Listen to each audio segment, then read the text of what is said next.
Welcome to the Skeptic Zone, the podcast from Australia for science and reason.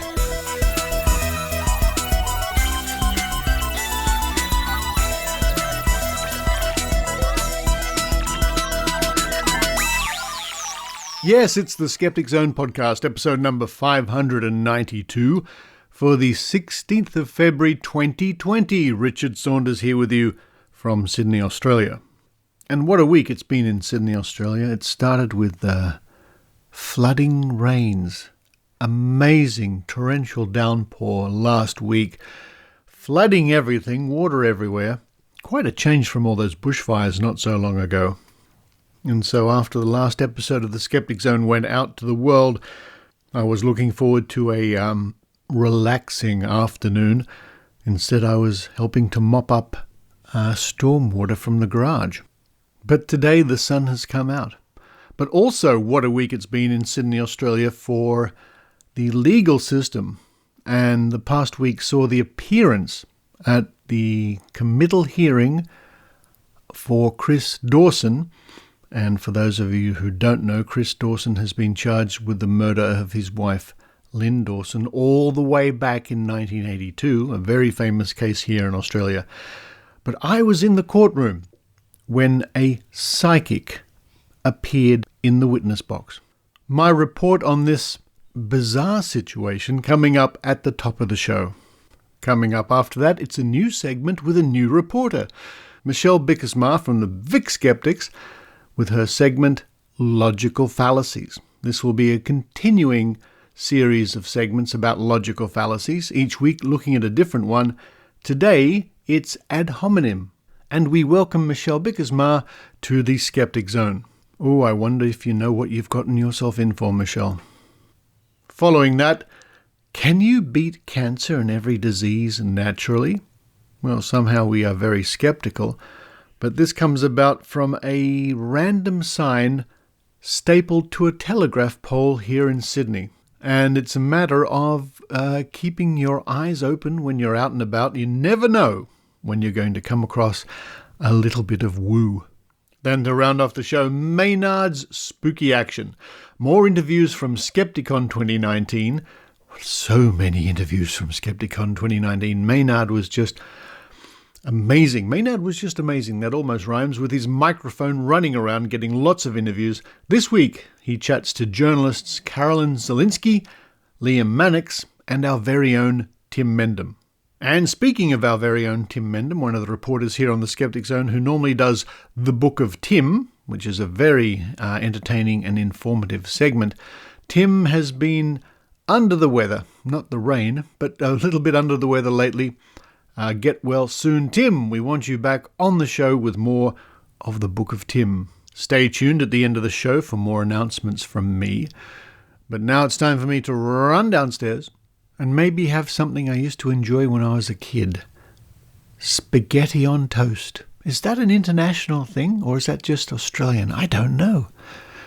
Spaghetti on toast. While I do that, I hope you enjoy the Skeptic Zone.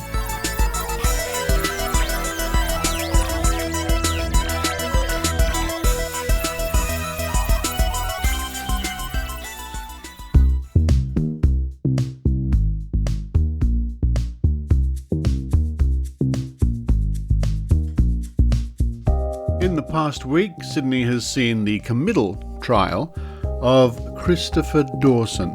Now, for a bit of background, Christopher Dawson was charged with murder in late 2018, the murder of his wife Lynette Dawson way back in 1982. Lynette Dawson disappeared that year, and the police have gathered enough evidence to give them reason to charge Chris Dawson with her murder after all these years. This case was the subject of a very popular crime podcast called The Teacher's Pet.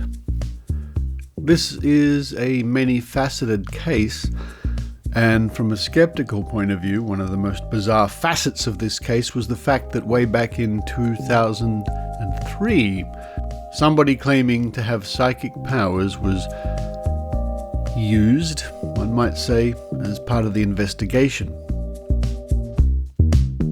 Debbie Malone is a psychic medium who believes she can contact dead people and get messages that helps with police investigations.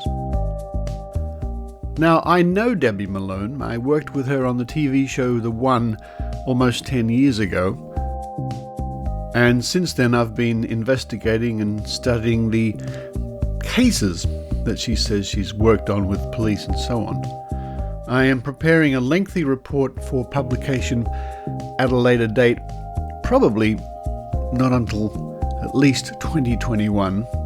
And part of the reason for that is that Debbie Malone was used in the committal hearing as a witness and conceivably could be used in the murder trial coming up later this year. As a result, I have no wish to even possibly influence any future proceedings against anybody. And there are very strict laws in Australia about what you can say about matters before the court. Nevertheless, what I can do is report on the factual events of the morning I'd attended the committal hearing to hear the testimony from the witness box by Debbie Malone. In fact, this will make part of an article I'm working on for the next issue of The Skeptic, the journal from Australian Skeptics. What I can also do is quote from other reports of other reporters who were there in the court at the time with me. So we visit the website of ABC News here in Australia. A story published on the 12th of February, which was the day Debbie Malone was in the witness box. And this is by Jamie McKinnell. Psychic tells murder hearing she knows where Lynette Dawson is buried. Psychic medium believes she knew where Lynette Dawson's body was buried after visiting her home on Sydney's northern beaches 2 decades after she vanished, a court has heard. Key points. Psychic Debbie Malone contacted police in 2013 to offer assistance in solving the Dawson case. And I will correct that, it was actually 2003, not 2013, nevertheless. She believes Lynette Dawson is buried at or near her former home on Sydney's northern beaches. Lynette's former husband, Chris Dawson, has been charged with her murder. Ms. Dawson's former husband, 71-year-old Chris Dawson, has pleaded not guilty to her murder. The mother of two disappeared in 1982, aged 33, and Mr. Dawson reported her missing around 6 weeks later. Ms. Malone said she felt the spirit of Ms. Dawson around her after seeing the episode, and that's referring to the TV show Australian Story, also on the ABC, which broadcast an episode about this case, and assumed she was dead, later contacting the police via the ABC to offer assistance. Miss Malone met Miss Dawson's siblings, Greg Sims and Pat Jenkins, and went to Miss Jenkins' home with New South Wales Police Detective Damien Loon. She told the court she uses a watch and bracelet of Miss Dawson's to tune in to her spirit through psychometry, the act of using an object in an attempt to contact the energy of its owner. I have clairvoyance so I can hear her speak to me, Ms. Malone told the court. When I tune into an item or a photograph, it's like watching television. I see snippets of her life. Miss Malone, who at times spoke in the first person, as Miss Dawson in the meeting with Detective Loon, said she believed Miss Dawson was buried on or near her former Bayview home. Miss Dawson said Detective Loon was skeptical, but had an open mind. You know, there's a lot of skepticism about your apparent powers, Mr. Dawson's barrister, Philip Dalton SC, told today's hearing. Of course there is, Miss Malone replied. In the next 6 months, she visited the property to compare what she had seen during the reading with the location. I felt she was located near or in an area close to the big rock at the back of the house, near the fire trail. It was somewhere in that vicinity, Miss Malone said. Miss Malone said she was not provided with information about the case and had no interest in pursuing monetary rewards offered by the police. And the story goes on with other details about other witnesses on the day. So to set the scene, it was a reasonably small courtroom with the magistrate at the front and a few other court officials. The area set aside for the public was not huge, maybe enough room for 45 people. Ultimately, being the sort of skeptic I am, I gave up my seat twice and had to stand at the back of the court. So be it. Which meant I had to handwrite notes very quickly for the hour Debbie Malone was in the witness box, rather than type them on my iPad on my lap. So I can report on a few other interesting exchanges in court when the counsel for the defense asked Debbie Malone if she had any training. Malone said no. And then she was asked if anybody had taught her. And Debbie Malone said she learnt things from a learning circle at Gaimea being a little town in New South Wales. Questioned if she used any textbooks in her line of work that were peer-reviewed, Debbie Malone mentioned the Psychical Research Society of England.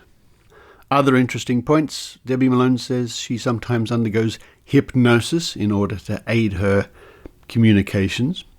And she was confident she knew where, or at least the vicinity where Lynette was buried, including details such as the position of the body in the ground. In other words, at what angle Lynette Dawson was buried. Then the counsel made an interesting comment, putting it to her, "Are you fair dinkum?" which is Australian slang, meaning, are you for real? Are you genuine? Do you believe in yourself? That sort of idea. In later questioning, Debbie Malone said that psychic information is never 100%. It's more like 75 to 80%. But then the counsel for the defense reminded her that she claims with 100% certainty that Lynette is dead and she knows where she's buried. There were, of course, many more questions put to Debbie Malone over the hour in court, but the questioning ended with the topic of the podcast The Teacher's Pet, although that wasn't mentioned by name, and Debbie Malone indicated that she was not happy that the audio from her police interview way back in 2003, and this police interview was by way of a psychic reading or a connection with Lynette Dawson. Part of that audio was eventually used in the podcast.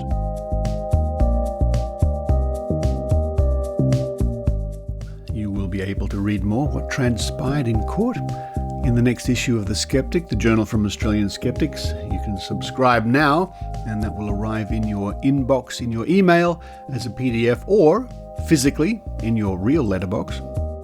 And I think you can understand my restraint in relaying this matter to you, and I will be restrained in my report for The Skeptic too, of course, simply on the grounds that we must be very careful not to write or publish anything that could influence future criminal proceedings. Once this matter has been resolved, then I'll be more at liberty to write further on Debbie Malone's psychic claims and some of my investigations. But from a personal point of view, what I can say is I don't know if I could say I was pleased. I was glad.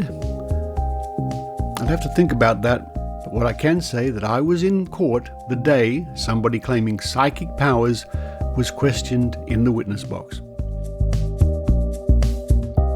I will link to the ABC report in this week's show notes.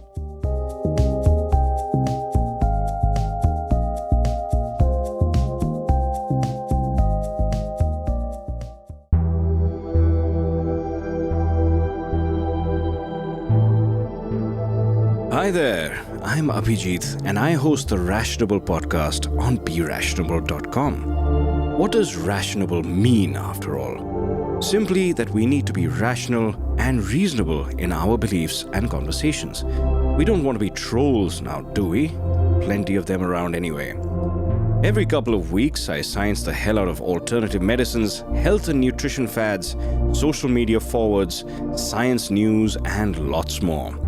I wasn't always a skeptic, and I'm definitely not a scientist, so I use my laymaness and my experiences to show how I've gotten better at using critical thinking techniques to figure out the real from the fake, and that you can too. We all need to be better skeptics in this crazy world.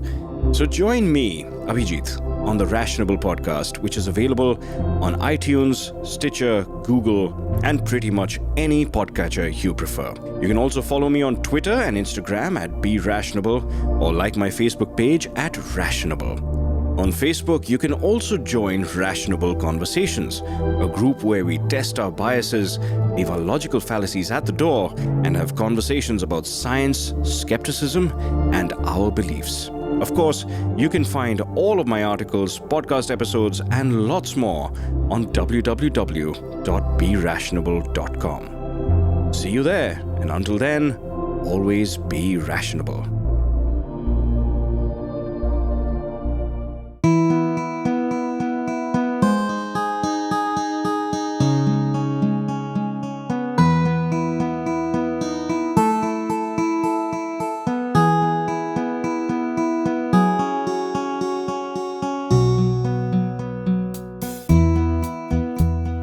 Logical fallacies. What are logical fallacies, and why is it important that critical thinkers should know about them? A logical fallacy is an error we can make in reasoning, but it usually crops up when we are discussing or arguing our point of view. Some people might even knowingly use them to try and score cheap points in an argument due to intellectual laziness. They are traps we can fall into, but if we know what to look out for, we can spot them when they occur and stop ourselves from using them. This week we'll look at ad hominem. The ad hominem fallacy, also known as an ad hominem attack, is when you make negative points or comments about aspects of your opponent, sometimes personal, instead of attacking their point of view or their argument. The term ad hominem comes from Latin and translates as against the man. You may also have heard the expression to play the man and not the ball. So instead of making our argument by looking at and tackling the points made by our opponent, we might attack something about them that we, and maybe others, don't like, or try to paint them in a bad light in the hope of scoring points. You didn't even attend a university or have any degrees at all. You are in no position to lecture me on this topic. If your opponent's argument is based on good grounds, it really doesn't matter if they went to a university or not. If a person with only a rudimentary education says the world is round and the sky is blue, they are still right. But be careful. A lack of education in a particular topic can weaken your opponent's argument, and your argument too if you don't have expertise. I don't think a person from your background can really comment on these matters. What would you know? You weren't even born here. Where someone comes from or other aspects of their life and upbringing does not mean their point of view is therefore automatically wrong. Listen to the argument itself and don't let other aspects of the person making that argument sway you one way or another. You also support the government, or the president, or the prime minister, so of course you would say that. Someone's point of view may well be coloured by what political party they support, but again, that does not mean their arguments are automatically wrong or automatically right. Watch out for the ad hominem attack. If somebody attacks aspects of you and not your arguments, tell them to stick to the question at hand. If you find yourself attacking something about your opponent you don't like, it might be time to stop and wonder if your own arguments are on shaky ground.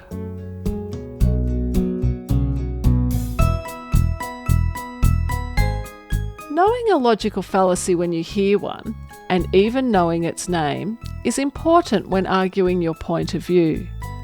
However, you may come across as arrogant and not get very far if you call it out by name to your opponent when you hear it being used. If your opponent calls you out for using one, it's time to stop and think about how you are making your case. Use your knowledge of logical fallacies wisely, and remember that even if your point of view is right and you know all the pitfalls in arguing your case, it doesn't always mean you'll win on the day. And as skeptics, we must also remember that we too can be wrong at times. I'm Michelle Bijkersma from the VIII Skeptics. Thanks for listening.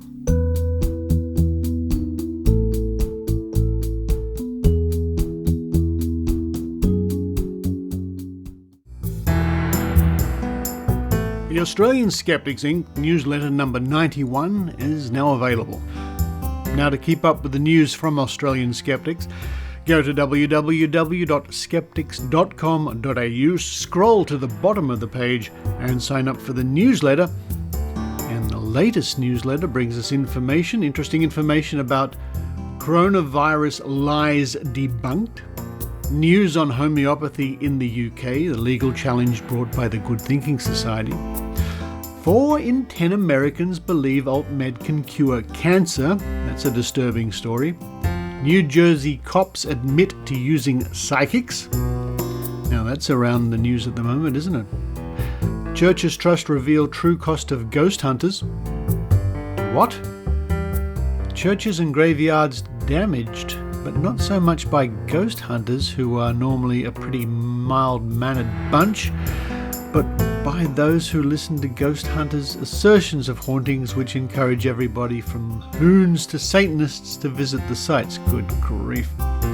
Canberra Skeptics Committee places. Canberra Skeptics are seeking people willing to serve on their committee. Academics fight back against junk science health scams. Jonathan Jarry. Now we interviewed Jonathan a few months back on the Skeptic Zone about ear candling.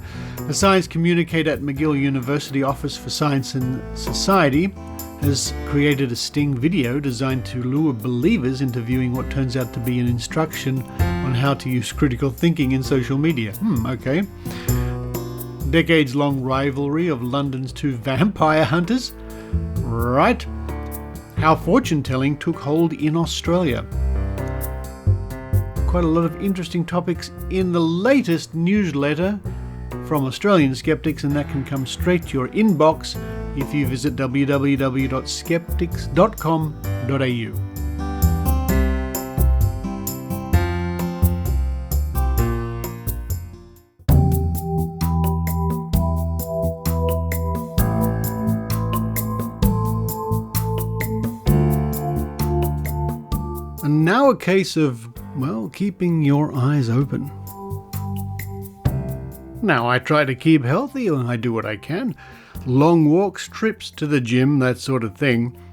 And last week I was taking a lengthy walk through the suburbs of Sydney.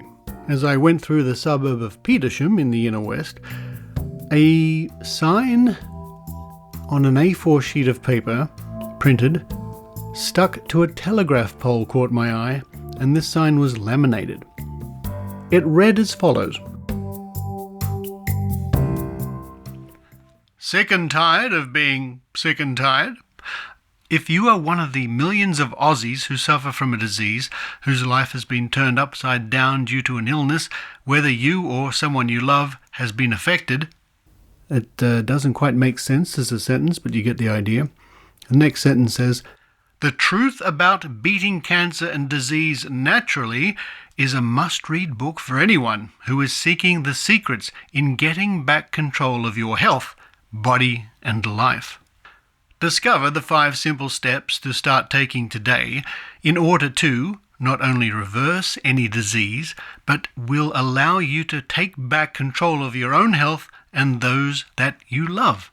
Once again, the sentence structure here is not fabulous, however. Learn the natural secrets to actually losing weight 100%.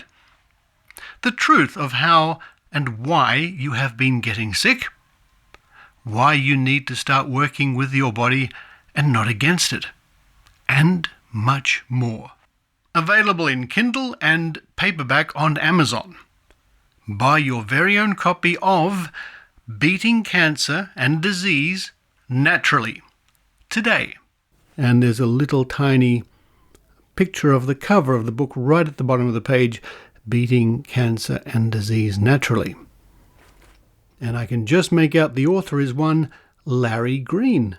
You won't be surprised that I ripped this sign off the telegraph pole, took a photograph of it beforehand, ripped it off the telegraph pole and put it in the nearest trash bin. But it had me intrigued. So later on I ran to the internet, to Amazon, and I looked up this book, Beating Cancer and Disease Naturally. A Simple Plan in Getting and Staying Healthy by Larry Green. Copyrighted material. And of course Amazon gives you a little preview of the book so I can look at the first few pages. Beating Cancer and Disease Naturally, A Simple Plan in Getting and Staying Healthy, Larry Green. Copyright 2019, copyrighted works, World Health Daily. All rights reserved. No part of this written book may be reproduced, copyrighted, or otherwise used without the express permission of the author, apart from, of course, normal usage for review or criticism. And it says on page 3, all unnecessarily and unwittingly to the current medical systems and those industries that thrive upon the individual being sick. Beating Cancer and Disease Naturally was written after years of researching and successful application of fundamentals of health all in an effort to assist in turning the tides, assisting the millions suffering a simple health solution to getting healthy and staying that way naturally. Nobel Prize-winning chemist Linus Pauling dedicated decades to this very same crusade and in fact won another Nobel Prize for peace in the process. It is only due to the giants such as Linus and others that this book was able to be written in the first place, so a special dedication is offered to them all. And then it goes on for the table of contents. But maybe it would be better to read the blurb accompanying the book at Amazon itself. The teaser, the sales pitch, as it were.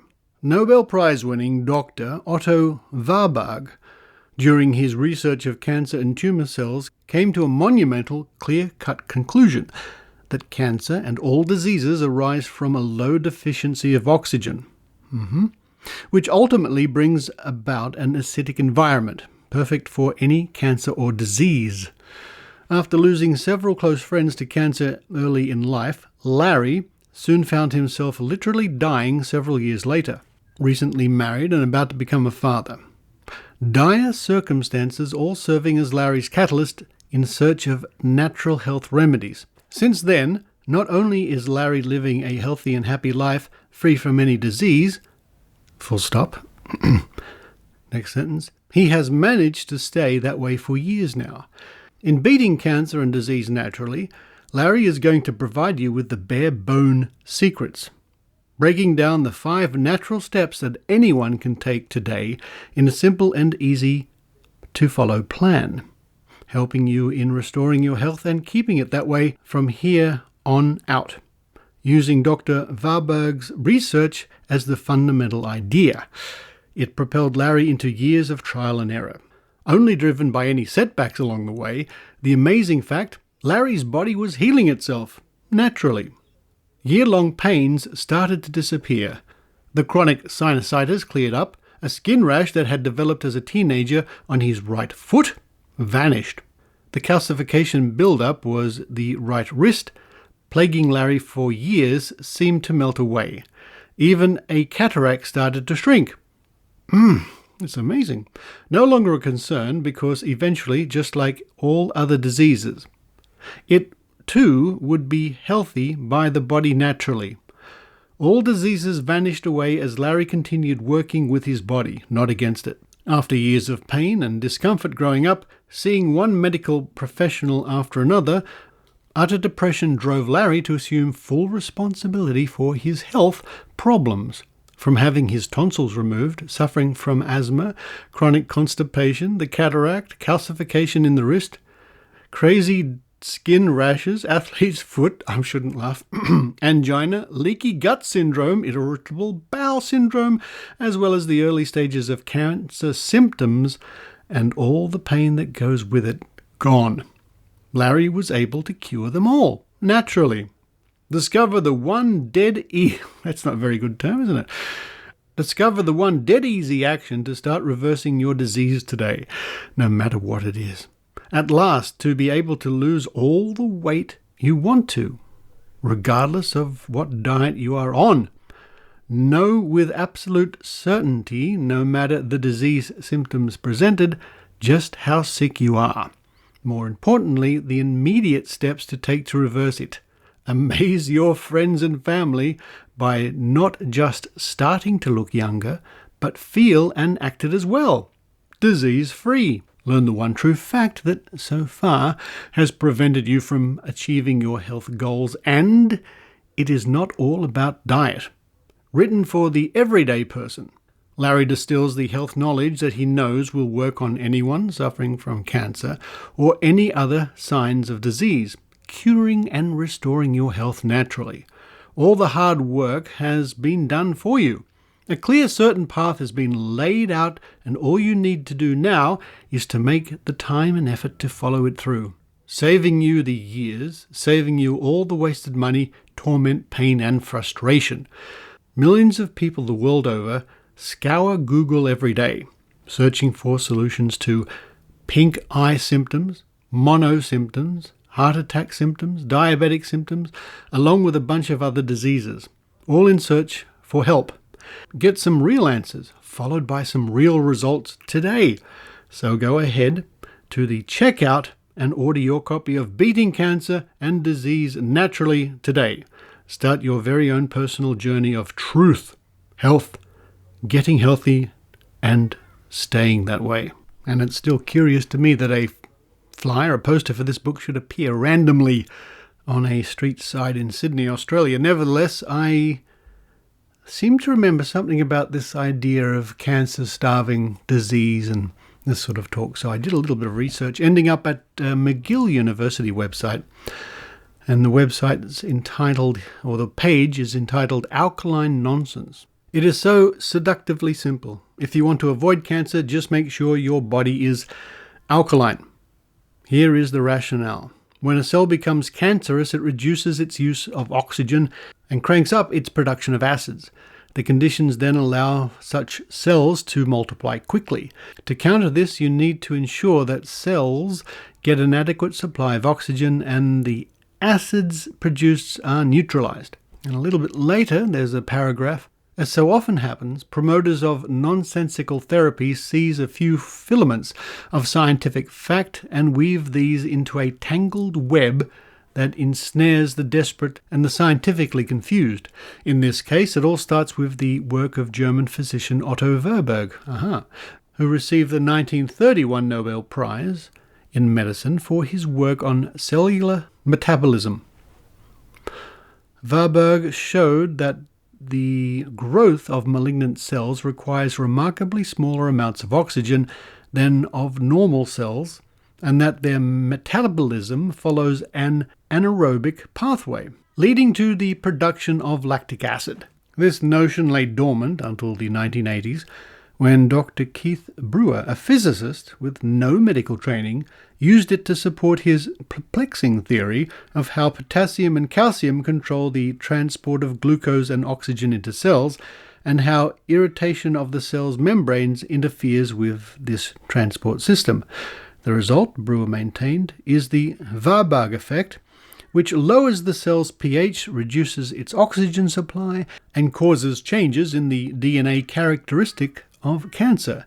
He then went on to claim that cesium's chemical symmetry to potassium allows it to be readily taken up by cells, and that unlike potassium, it does not transport glucose into cells while allowing oxygen to enter. As a result, cancer cells are enriched in oxygen, deprived of glucose, form less lactic acid, become more alkaline, and as a consequence, die. Sounds good, but Brewer got the Warburg effect all wrong. Cancer cells do not shift to a mode of metabolism that doesn't use oxygen, but this happens even in the presence of oxygen. And of course that page goes on and on and on with further explanations. That's from McGill University in Canada. But what an interesting little rabbit hole this turned out to be. From walking down a street in Sydney and seeing a random flyer which caught my eye because the top said something about curing diseases or beating cancer, to reading the bizarre, dare I say, ramblings of the author in the blurb that accompanies the book on Amazon, to chasing up some of the background as to why people think this. I really do wonder what the situation is with this Larry Green person. Whoever he or she is, if we were to go by what they've written, they seem to have a miraculous cure at hand. But I think for the rest of us, I think we should remain skeptical. All this from just keeping your eyes open, walking down the street. I'll include the links to the book and the page from McGill University in this week's show notes.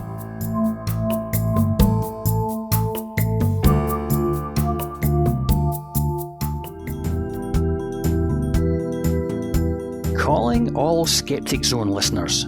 Do you live in or near Glasgow, or are you planning to visit sometime? Then you're in luck, because the Glasgow Skeptics have got your Monday nights sorted.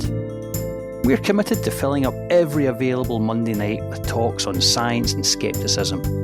Past speakers include Eugenie Scott, Jerry Coyne, Michael Marshall, Nate Phelps, Tom and Cecil from Cognitive Dissonance, P.Z. Myers, Richard Wiseman, A.C. Grayling, Noah Heath and Eli from The Scathing Atheist, Simon Singh, Rebecca Watson, and a multitude of local academics and skeptics. There's literally nothing better you can do on a Monday night in Glasgow that doesn't involve taking your clothes off. So come join us. We've also got a vibrant online community. You can find us on Facebook, Twitter, and get involved with the discussion. Glasgow Skeptics. Self-help for your brain.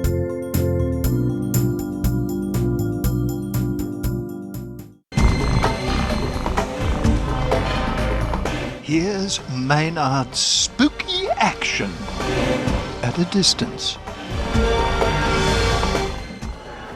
So it's Sunday morning after the big dinner the night before, and it's all happening here as people half with hangovers turn up here for another day of skepticism for the big final day of Skepticon 2019. I'm Maynard, I've had a banana, and I'm full of something.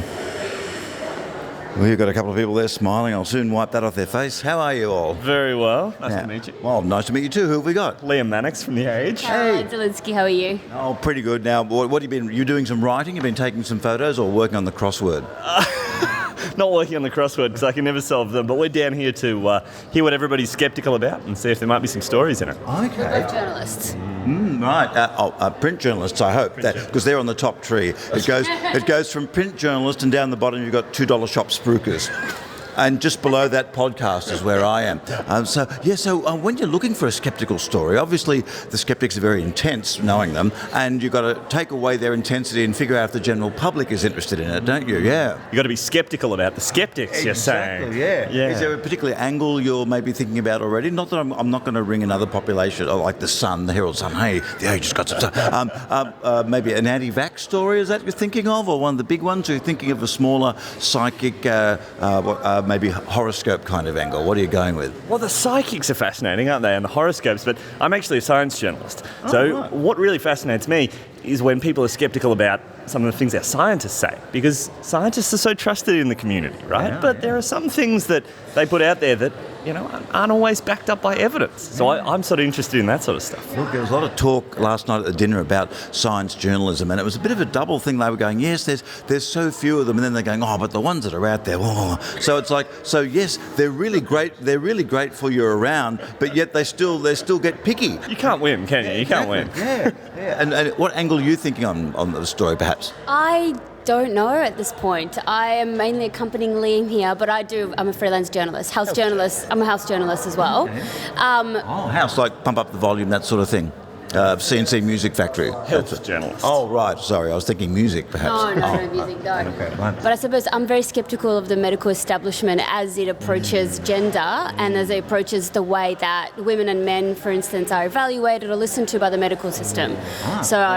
Like a lot of women that have been to a GP would probably agree with you with that, perhaps. Absolutely, and I just think that I've done a few stories on that, and I think the medical system is set up not to maybe listen to women's complaints or medical issues in the same way that it is on male. It's just it's an interesting kind of field that I'm looking into. Tell me, I heard from a doctor once that an ECG for a female is going to be different for a male because it's not set up right. The actual measuring of it may be incorrect with the female. Is there any truth in that? I'm not quite sure about that exact example, but I'm pretty sure. But for instance, of heart attacks, so nobody knows that actually most clinical patients are actually men, and men have a completely different physiology, different hormones, everything. They're just quite different. But because women subjects are seen as have hormonal interference and people, you know what I mean? So they don't actually test on women because they think that because they are... It's more trouble. That's exactly... You've got to stay up later. Absolutely, that's right. So everything, every drug, every pretty much measure of anything is tested on men, and now we're just discovering that a lot of it is actually different when women have to...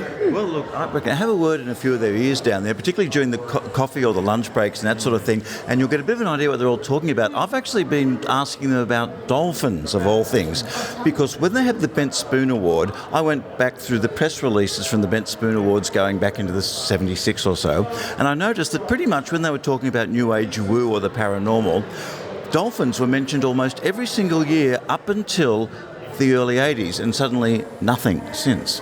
And I've been asking people why dolphins were once considered a paranormal mystery, a mystic animal, and by the paranormal community, and then not anymore. And the answer I seem to have got is that science, bioscience, has caught up with what the dolphin's about, and it's actually filled in gaps.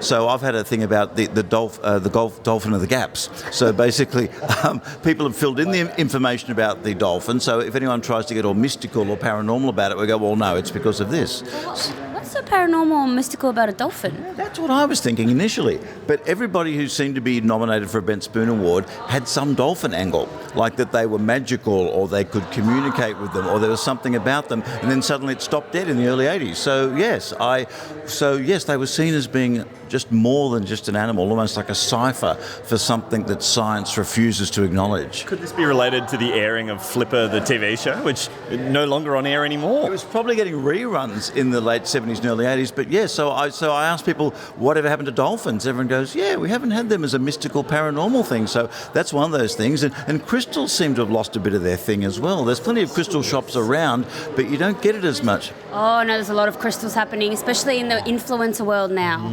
It is a huge... So it's actually moved up to the rich... They've got a high markup, that's why. That's exactly it. And now there's a new thing that's happening about crystals, and they're being dug up by, little children in Africa. And it's a blood crystal. It's a massively unregulated trade. So if you ever go on influencer Instagram, all of the women who are in the creative influencer, so they're all spending, they're obsessed with astrology and crystals. Gwyneth Paltrow. Wow. That kind. Oh, yeah. Goop. Yeah, the whole goop thing, yeah. Actually, what's your interesting woo, the one you think, oh, come on, that can't be right? The woo that gets your goat, as I like to say. Is the crystals your one or not? No. Oh, the woo that gets my goat. Yeah, the one that really annoys you the most. Woo that's my... Hang on, let me think. Woo that gets my goat. You got one? Oh, God, something that everybody believes. Putting ice on your injuries when you hurt. Sports science. Yes. This is my big woo. There's no studies on any of it. Yes, because they go off into the room and they do these secret things. It's almost like the ritual, they have the lucky underpants kind of thing. It's a bit like that. Yeah, what's the woo? I can see you're thinking. You're running the wheel of woos spinning in your head. But I don't really get my goat. I just don't believe in that. What's the woo that I complain about? Well, for some people, they go for ones that are quite dangerous, like the anti-vaccine. But other people in the office every day, if you've got someone who's really into horoscopes, that can get really annoying after a while. Oh, that's because you're a Virgo. That's why that happened to you. Yeah. We get tossed that. I get tossed horoscopes all the time. Well, and where can we actually catch your work? Have you got your own little freelance page, URL? I do. Yes, I do. I have a website, but I often write for The Age, The Guardian, Sydney Morning Herald, etc. So it's carolinesielinski.com. Okay, and where's yours at? VIII.com.au. Do they let you have a side hustle? Like where you sell crystals or something like that, or lucky underpants or something? You should get into that. It's actually horoscopes. I wrote the horoscope section. It's great. There's a lot of, you know how much money there is in horoscope writing? Oh my God. Well, Jessica Adams will tell you that. Yes. Wow. She's my favourite astrologer. Is that right? She's internally consistent. Internally consistent. Thank you so much. Okay, so Tim Mendham's doing his usual thing on the merch desk here. I was just listening to the first talk on a Sunday there, and she mentioned subjunctive nodes, and I was out of there. Sorry, I got no idea what that means. What is a subjunctive node? Well, subjunctive is probably one of my favourites, actually. Oh, okay. I think the subjunctive is going back to my Latin training, as we all have. Well, yes. Yes, subjunctive, I think, is a would be case. I mean, it is something like, or is that the conditional? Anyway. Look, as the editor of the Skeptic, do you get people going, you said something wrong, that's not the way you should have wrote that? Oh, yeah. Oh, yeah. That's part and parcel of the course, yes. It's, Are they usually right? What sort of percentage do you give them? I don't acknowledge them at all. Oh, look, whenever people criticise me, I often write back to them saying, you may be correct. And just leave it at that. Everyone's happy. I'm always very polite to people. So what's really moving? Like, we must be jealous of the Skeptics Guide to the Universe selling all their books in like about 30 seconds yesterday. I know, but what's been best-selling here is the hotcakes. Oh, good. Okay. Because they're selling like that. That's right. Good. Oh, look, did you enjoy the dinner last night? Excellent. There's a photo of you that Susan Gerbic took of you doing some kung fu moves in the background. Looked pretty cool, yeah.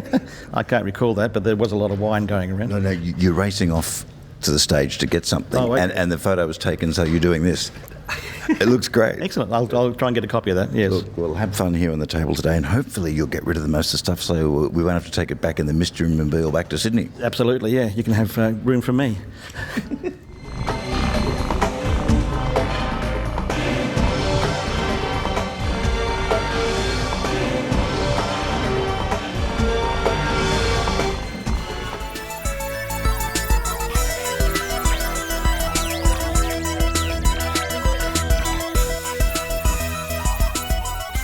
Thank you for listening to the Skeptic Zone this week. Now, here's an announcement for Sydney listeners. The Australian Skeptics dinner meeting is coming up, and this will be on the 29th of February from 7 p.m, and the talk will start around 8 o'clock. The location is the Occidental Hotel, where we normally have Sydney Skeptics in the pub. And this is an event you really do have to book for because it is a dinner meeting. And the speaker on the night will be Dr. Michael Mann on climate change. The Sydney Skeptics dinners are making a welcome return with a bang on February the 29th, featuring a high-profile speaker on the issue of the century. Dr. Michael Mann is an American climatologist and geophysicist, currently director of the Earth System Science Center at Pennsylvania State University, who has contributed to the scientific understanding of historic climate change based on the temperature record of the past 1,000 years. Now, the numbers are limited to this event, so again, booking is essential, and you can book for that event by going to www.skeptics.com.au. But for those of you in Victoria, of course, on the 29th of February, we have Skepticamp 8, Surf Coast Summer Skepticamp 8. And I'm looking forward to that because I'm delighted that the organisers have offered me the chance to talk down there at Skepticamp. I'll be talking about strange energies and will put to the test one of the strange energy devices the Australian skeptics have collected along the way. Links to both of those events in this week's show notes. Thank you to those people around the world who continue to support the Skeptic Zone via Patreon or PayPal at skepticzone.tv. If you go there, not only will you see the show notes from every episode, but lovely big pictures of the people involved, the stories involved, and also you can click the Patreon link and help to support the show. Now, you may think to yourself, well, why would I do that? The Skeptic Zone regularly runs ads for other podcasts and other events during the course of the show. Yes, I do. It does. We do. The show does. All those are free. I never charge anybody for promoting their podcast, their skeptical event. And you might think that's a bit crazy. Why would I promote other podcasts? Because they technically are in competition to me. But I just think it's the right thing to do. Anyway, if you feel so inclined to help the Skeptic Zone keep in your ears, so to speak, go to skepticzone.tv and come on board as a sponsor. Coming up on next week's show, another Logical Fallacy from Michelle Bijkersma, more from Maynard at Skepticon 2019, and I guess whatever comes along in the next week. But for this week, this is Richard Saunders signing off from Sydney, Australia. You've been listening to the Skeptic Zone podcast. Please visit our website at www.skepticzone.tv for show notes, contacts, and to access the back catalogue of episodes going back to 2008. You can follow the Skeptic Zone podcast on Twitter at Skeptic Zone, visit our Facebook page, or leave a review on iTunes. You can also support the Skeptic Zone via Patreon or PayPal. The Skeptic Zone podcast is an independent production. The views and opinions expressed on the Skeptic Zone are not necessarily those of Australian Skeptics or any other skeptical organisation.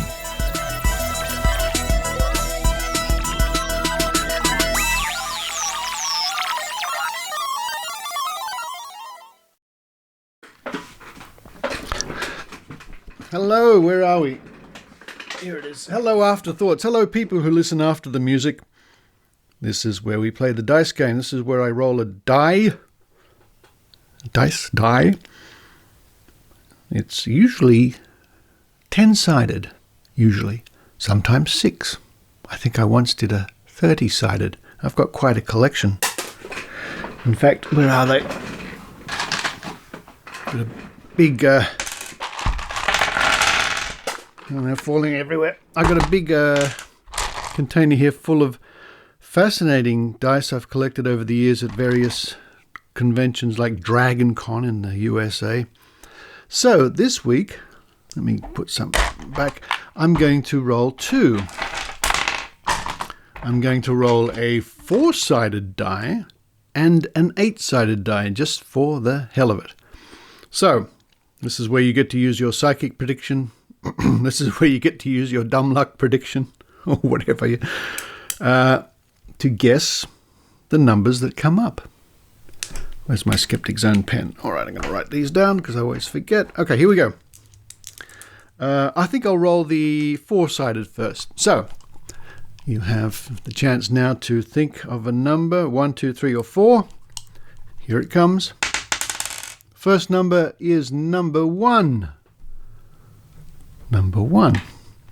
We'll roll the 4-sided again. Are you ready? And here it comes. And it's number 1 again. Hardly surprising, there's not many numbers. Last time, here we go. 4-sided. Very quick roll. 2. 1, 1, and 2. All right. Let's try the 8-sided. 3 times again. Here we go. First one coming up on the 8-sided. So it's 1, 2, 3, 4, 5, 6, 7, 8. 6. Next one. Guess away.